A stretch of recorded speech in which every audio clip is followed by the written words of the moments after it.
اور کچھ وسطی دنیا سے آپ کو نظر آتے ہیں، بالکل واضح، اس میں کسی قسم کا شک نہیں ہے۔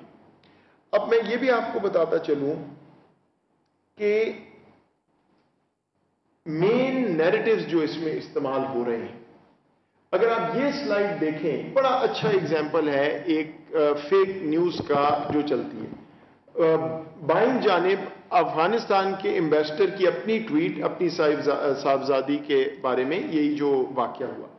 دائیں جانب یہ تصویر آپ جو دیکھ رہے ہیں، یہ آپ کو پورے سوشل میڈیا پہ نظر آئی ہوگی، کچھ گھنٹوں چلتی رہی اور ایک انڈین اکاؤنٹ نے، ویریفائڈ اکاؤنٹ نے افغان سفیر کی تصویر اور ساتھ ایک جعلی تصویر لگا کے یہ پریٹینڈ کیا کہ یہ ان کی صاحبزادی، کوئی تعلق نہیں ہے ان کا، یہ ایک پرانی تصویر ہے، کوئی پشاور کا واقعہ ہے، اور یہ چلتی رہی اور ساری دنیا اس کو دیکھتی رہی۔ تو یہ میں آپ کو ایک ایگزامپل دے رہا ہوں۔